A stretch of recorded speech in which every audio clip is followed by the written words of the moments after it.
مہنگائی کے مارے بہت سالوں بعد مجھے میرے دوست میاں جی کا فون آیا۔ ہائی اسکول میں میرا کلاس فیلو تھا، میٹرک میں فیل ہوا، پڑھائی چھوڑ کر کسی الیکٹریشین کے ساتھ اس کا چھوٹا بن کر الیکٹریشین کی ٹریننگ لینے لگا۔ سفید پوش انسان تھا، جب اس مزدوری پر لگا تو شرمندگی کی دلدل میں دھنستا چلا گیا، ہم دوستوں سے بھی دور ہو گیا۔ میں کالج پھر یونیورسٹی اور بعد میں نوکری کے سلسلے میں کوہ مری چلا گیا تو سلسلہ ختم ہو کر رہ گیا۔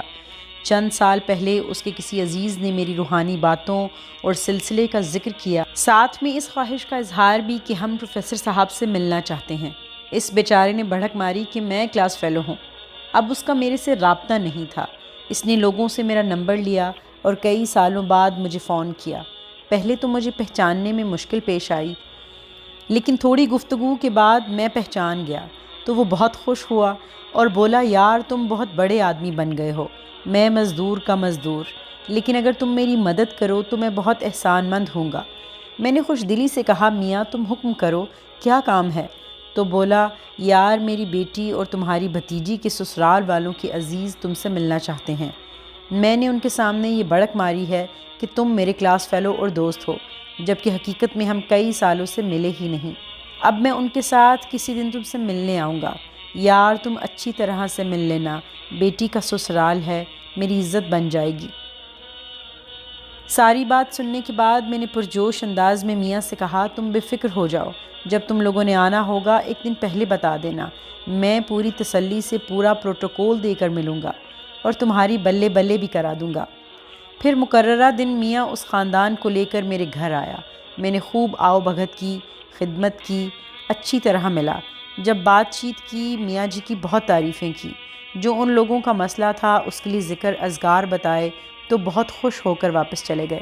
یہ میرا سالوں بعد میاں جی سے دوبارہ رابطہ تھا۔ اب میاں جی مجھے کبھی کبھار فون کر دیتا۔ میں پہچان گیا تھا کہ بیچارہ غربت کی چتا پر سلگ رہا ہے، اس لیے مختلف بہانوں سے اس کی مدد اور تحفے تحائف دیتا رہتا۔ میاں میرا بہت احسان مند تھا، مجھے بھی جوانی کے دوست کے ناطے اچھا لگتا تھا۔ اب ہمارا رابطہ بحال ہو چکا تھا۔ بقرعید کا چاند نظر آیا تو مجھے اس کا فون آیا، میرا حال چال پوچھنا شروع کر دیا، ادھر ادھر اسکول کی باتیں کرنے لگا۔ کافی دیر تک ہماری بات چیت جاری رہی۔ اسی دوران میں نے نوٹ کیا، میں جب بھی بات ختم کرنے کی کوشش یا الوداعی کلمات بولتا تو میاں بات کو طول دے کر سلسلہ آگے بڑھا دیتا۔ جب دوران گفتگو 2-3 بار اس نے بات کو طول دیا تو مجھے بھی سمجھ آ گئی کہ میاں کے دل میں کوئی بات ہے، وہ کرنا چاہتا ہے لیکن سفید پوشی کی وجہ سے کر نہیں پا رہا۔ میاں مجھ سے کوئی مدد چاہ رہا تھا لیکن اس کی خودداری اس کو روک رہی تھی، لہٰذا اب میں نے پہل کی اور کہا، میاں یار آج کل حالات کیسے ہیں، مہنگائی بہت زیادہ ہے، قربانی کے جانور بہت مہنگے ہیں، تم نے قربانی کا جانور لے لیا؟ یہ میاں کی دکھتی رگ تھی، پھٹ پڑا، یار مہنگائی نے تو جان ہی نکال دی ہے، سارا سال بچوں سے وعدہ کرتا رہا کہ اس بار ہم اپنی قربانی کریں گے، بیٹی کے سسرال کے سامنے عزت کا بھی معاملہ ہے کہ ہم نے قربانی کی کہ نہیں، لیکن جتنے پیسے میرے پاس ہیں ان میں تو جانور نہیں آ سکتا، اس پریشانی میں تم کو فون کیا ہے۔ یار تمہارے تو بہت دوست مرید بھی ہیں، کسی کے پاس سستے جانور ہیں تو مجھے کوئی قربانی کا جانور لے دو۔ مجھے ساری صورتحال کی سمجھ آ گئی کہ بیچارہ میاں اتنی دیر سے کیوں مجھ سے بات کر رہا ہے۔ میں نے میاں کو حوصلہ دیا، یار تم پریشان نہ ہو، میرے دوست کے پاس قربانی کے جانور ہیں، وہ نیکی کے لیے ہر سال پال کر فروخت کرتا ہے، میں اس سے جانور منگوا لوں گا، تم آ کر لے جانا۔ میاں بہت خوش ہوا۔ پھر میں نے میاں کو بلا کر جتنے پیسے اس کے پاس تھے لے کر قربانی کا جانور اس کے حوالے کیا۔ بیچارہ بہت خوش ہوا اور اطمینان بھرا چہرہ لے کر شکر گزار نظروں سے دیکھتا ہوا واپس چلا گیا، لیکن مجھے بہت پریشان کر گیا۔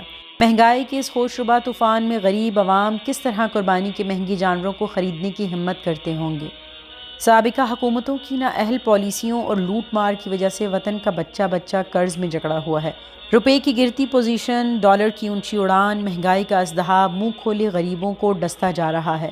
بیچارے غریب عوام ظلم غربت کی چکی میں دن رات پستے جا رہے ہیں۔ اس مہنگائی میں کس طرح دال روٹی پوری کرتے ہیں؟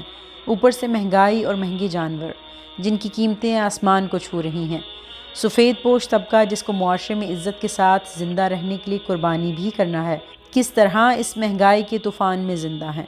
ہر گزرتا دن وطن عزیز میں مہنگائی کے گراف کو اونچا کرتا جا رہا ہے۔ مہنگائی اس قدر کہ لوگوں کی قوت خرید اور بس سے باہر، بیچاری عوام بے یار و مددگار جانوروں کے ریوڑ کی طرح کھلے آسمان کے نیچے ننگے پاؤں دوڑ رہی ہے۔ کوئی پوچھنے والا نہیں۔ ہر سیاسی جماعت، ہر لیڈر ان بیچاروں کو سہانے خواب دکھا کر اپنے پیچھے لگاتا ہے، لیکن چند ماہ بعد ہی بیچاروں کو پتہ چلتا ہے کہ یہ جماعت اور لیڈر بھی پرانے جیسوں ہی ہیں۔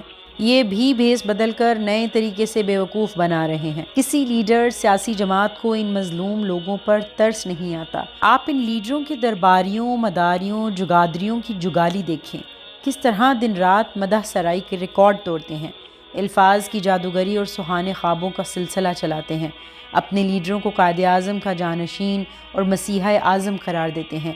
سب مسائل، غربت کا حل صرف ان کے لیڈر کے پاس ہے، جبکہ سچ تو یہ ہے کہ جو بھی اقتدار کے کوٹھے پر براجمان ہوا، اس نے اپنی مادی سلطنت کو استحکام بخشا، اپنے دوستوں اور رشتہ داروں کو نوازا۔ یہ سیاسی لیڈر جونکے ہیں جو کئی عشروں سے غریب عوام کا خون چوس رہی ہیں۔ غربت کے مارے یہ غریب لوگ بیچارے ان لفظوں کے جادوگروں کے بیانات، تقریروں پر یقین کر کے پھر ان کے پیچھے لگ جاتے ہیں۔ کسی کو بھی ان بے آسرا، بے یار و مددگار انسانوں پر ترس نہیں آتا۔ 2 دن پہلے ایک بوڑھے غریب داڑھی والے شخص نے غربت سے تنگ آ کر ریلوے لائن پر ریل گاڑی کے نیچے آ کر خودکشی کر لی۔ اس بیچارے کا سفید داڑھی والا چہرہ تن سے جدا زمین پر ماتم کر رہا تھا اور باقی دھڑ ریلوے لائن پر۔